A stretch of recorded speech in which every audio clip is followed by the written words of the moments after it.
The following accounts have been submitted by subscribers. These experiences are claimed to describe true events. I ask you to listen in good faith and decide for yourself what to believe. I was umming and ahhing about whether or not to share my experience. I don't tell people because no one would believe me. My experience is chilling, strange, unexplainable, and hard to believe. It sounds fake. In fact, even though I am a believer in the paranormal, if someone shared this with me, I wouldn't believe them. It is truly unusual. I was about 12 years old and living in New Zealand. I hadn't really had an unexplainable experience, besides hearing my mum call my name when she was never home. Yet, being a religious person, I believed in spirits and anything of the sort. My mother had many encounters with dark spirits, and growing up I was never scared of monsters. I was instead petrified of ever having an encounter with a ghost. My family thought I was afraid of the dark, but really I was terrified of what could be lurking in the dark. I was scared that I would have an experience because my mum had many. I was at a school camp. Even though I am an adventurous and outgoing girl, I hated camps. I hate being out of my comfort zone, and because I am quirky, I never really fit in. This was especially the case when I moved to a city and a very small school drenched in favoritism where everybody knew everybody. I stuck out like a sore thumb. It was for this reason that I was very alone at this camp, even though I was sharing a dorm with about 30 other girls. Our dorm was long and had metal bed frames along both walls. I hated this campsite. I hated the old bathroom we had to share with its long, mouldy mirror across the wall. Next to our dorm was a cabin, Billy Paul's cabin. It was rumoured to be haunted. I didn't believe in it though, as it was clearly a silly tale to share with students when they came to the camp. I can't exactly remember the story connected with the cabin, but it had a Maori aspect to it. Something about the river flowing through our camp and the cliffs behind us, and a dark curse on the green stone found by the river. There was also something about a man who went into a local cave and got his leg trapped under a falling boulder and then had to hack it off and drag himself over the hill to where the camp was now built upon. I later found out that the man who hacked his leg off was in fact a true story and that he survived his ordeal. Billy Paul's cabin was a single cabin, locked and now used for storage. From outside you could peer in through the windows and see a clock on the wall still ticking, an old frilly cot and other decades-old furniture. Kids tried to find out what had happened and why it was never used, but the staff never said anything. The cabin was in between the two main dorms, so I found this especially strange as such a cabin would normally be used by teachers to keep an eye on the students. During our stay, several kids claimed to have had experiences involving the cabin. One was a skeptic who tried to find an explanation for a man's laugh she had heard come from inside the cabin while playing a hide-and-seek game at night around the campsite. She said the laugh sounded evil. She found out that I was the closest person to her, but was still at least 15 meters away. I was there when she shared her story, but heard nothing. Some kids freaked out and claimed to have seen a black figure crawling along the cabin floor through the window. After trying to provoke whatever was in there, one single window had violently rattled, while the rest of the cabin was silent, under no influence of harsh winds. Of course, these could have all been false. It was a camp after all, and kids love mucking around trying to scare everyone. Maybe I would have believed that that was all it was, but then something happened next, which I truly could not explain. The evening came and girls were on their beds chatting and laughing while the last few girls finished up in the bathroom. I chatted with a group of girls in the beds around me until all of a sudden I heard crying right by my ears. It wasn't any crying, it was the sound of babies crying. Looking around the room, I noticed no one was crying or imitating. In fact, some girls fell silent with wide eyes. I knew I wasn't crazy, other girls could hear it too. the crying got louder. It didn't come from outside. It sounded like it was right next to my head, filling my ears to the point where I had to grab my pillow and cover my head to drown out the sound. Other girls did the same, complaining about the noise. The strangest thing about this was that in the dorm there were girls who couldn't hear it. Many girls couldn't hear it. Those who couldn't hear it told us to stop scaring people and accused us of making it up.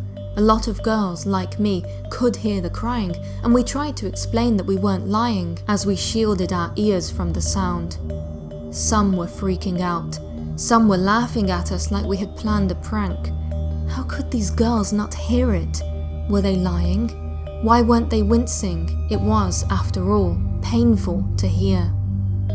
At the start of camp, all devices had been confiscated, so it was not possible for someone to be playing the audio of babies crying loudly. And even then, that did not explain why only random girls could hear it. Such an explanation would have meant the creation of some sort of scheme involving 30 girls. I was part of no scheme. All I could focus on in that moment was the sound of the crying. As you can imagine, the dorm was in uproar. Debating, yelling, arguing, accusing, all while girls buried themselves in their pillows. Some girls were trying not to cry. It was a hurricane of every emotion. The emotion that I had was pure confusion. How could they not hear it? Eventually, some female teachers came in to shut us all up. We tried to convince them of what happened. Obviously, they didn't believe us. Surprisingly though, no child was punished for planning what must have been considered a disruptive prank.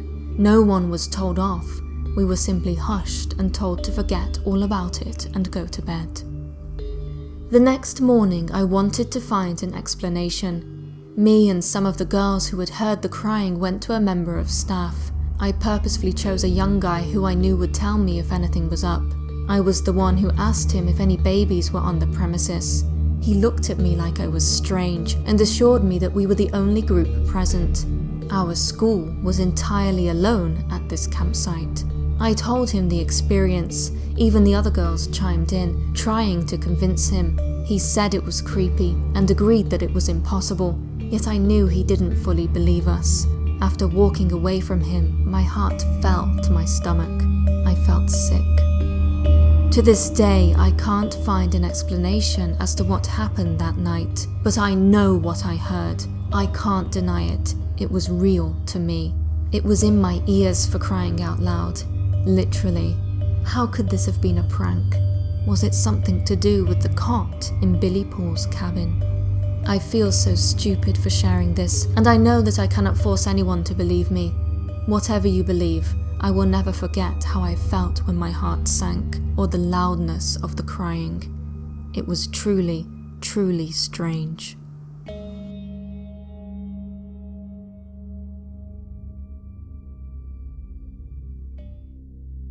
Nine years ago, I participated in a summer activities program at my secondary school.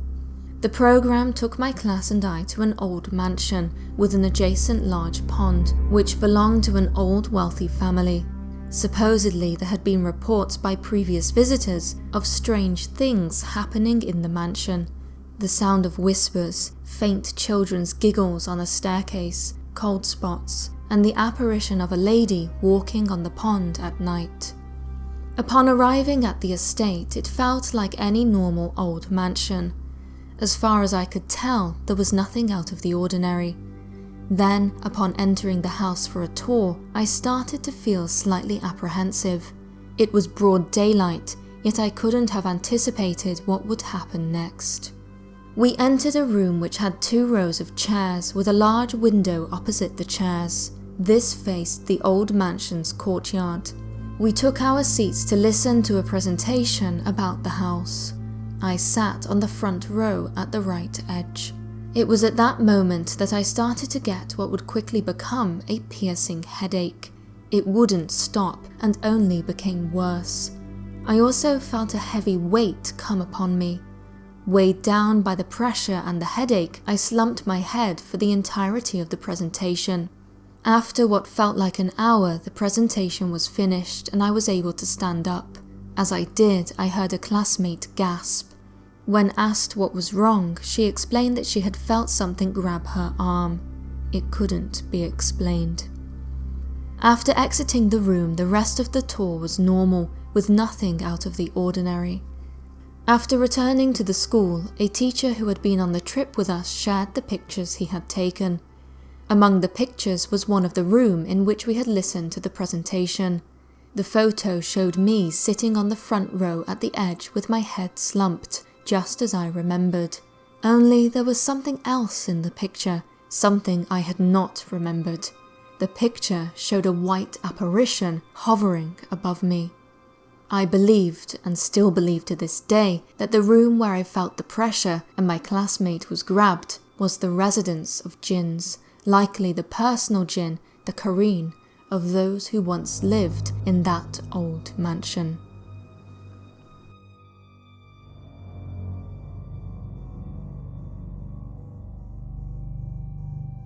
There was a church field trip my brother and I were invited to. It was mainly for deaf and hard of hearing people. My brother, who is deaf, was excited to go on this trip, as many of his friends were going. Neither one of us is really religious, but it would be a good chance for him to spend time with his friends. As his older brother, my mum made me be a good big brother and watch him to make sure he didn't get into trouble. I was around 12 at the time, and my brother was 10. We were told that the church we were going to was somewhere in Pennsylvania. Little did I know it would be in a desolate spot in the middle of nowhere with nothing for miles. The church van which picked us up was a window transport van that you see at airports carrying huge families for their vacations.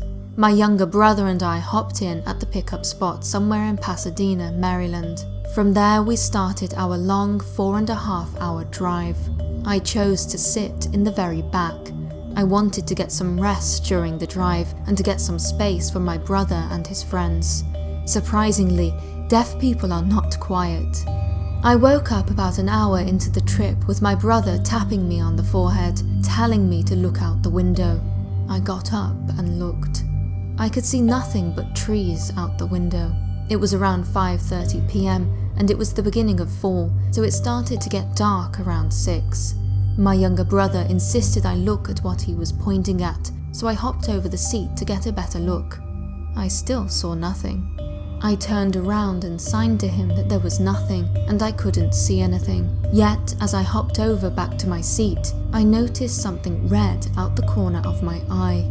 When I looked out the window to my left, I saw a pair of red eyes. They were moving as fast as the van. The van must have been going around 45 miles per hour down roads that were twisting and turning. I immediately slapped my brother on his shoulder and signed intensely, "I saw it, I saw it." He then asked what it was. I signed back that I wasn't sure. A ghost, maybe? This wasn't such a radical idea, I thought at the time, considering how close we were to Pennsylvania, a state which is notorious for its ghosts and hauntings. Wondering what we had seen, my brother and I looked around to see if we could see the mysterious red eyes again, but they had vanished. With nothing more to see, I went back to napping. My brother and his friends decided to start playing their Game Boy Advances. Fast forward 3 hours and we had arrived at the church. I had long forgotten the red eyes. Everyone went inside the church except for my brother, his friend, and I. We decided we were going to play some basketball, since there was a basketball court that was lit up around back. The church was surrounded by thick woods, and I could hear the sound of the woods as we played, the chirping of birds and crickets. We decided we would play a game called 21 First to 21 Wins. It was about halfway through the game that I noticed everything had gone quiet. It was pitch black outside except for the church and the basketball court, and it was deadly silent. The only sound came from the basketball hitting the ground and the hoop. I could no longer hear the birds and the crickets. Unnerved, I told my brother and his friend to stop. I had a feeling someone or something was watching us. They both laughed at me and signed to me, "You scaredy cat." I told them to quit it and just look around with me for a moment. That's when I saw the piercing red eyes from the woods. The woods were about 10 feet away from the basketball court. I was terrified.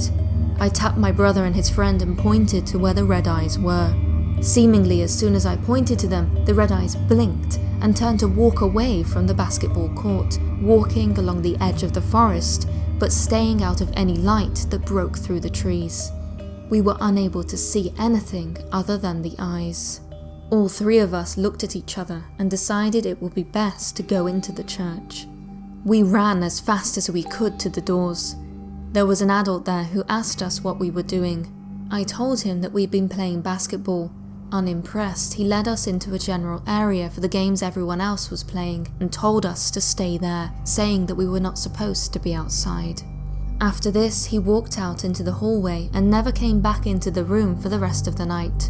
My brother, his friend and I agreed not to tell anyone, not because they wouldn't believe us, but out of fear that that thing would come back. As we sat in the General Assembly area, we were next to a window that looked out into the forest on the right side of the building. I peeked out and saw those glaring red eyes. They were outside, still.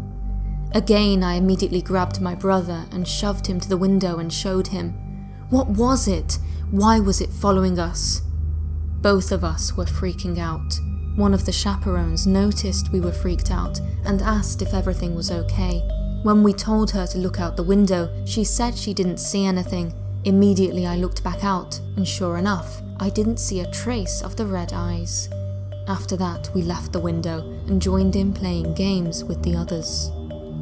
When it was time to leave, I was one of the last ones to get into the van. It was around 10 p.m, and the thought of those red eyes kept returning to my mind.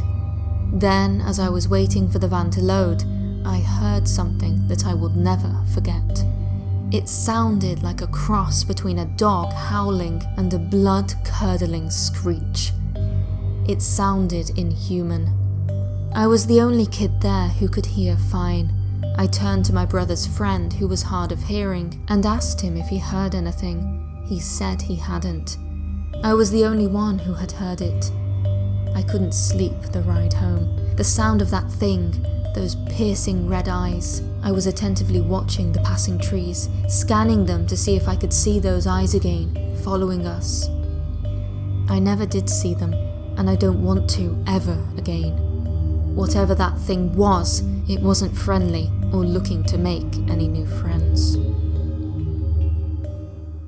Thank you for watching, and thank you to those subscribers who so kindly and courageously decided to share their experiences with us. Also, an extra special thank you to everyone who supports us on Patreon. As always, your support is much appreciated and helps to fund the work that we do for this channel, which of course includes our long-awaited project, In Search of the Dead.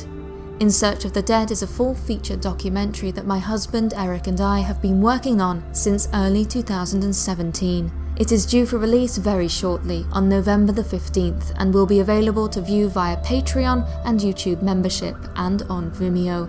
If you haven't caught the trailer yet, there is a link on screen now and in the description.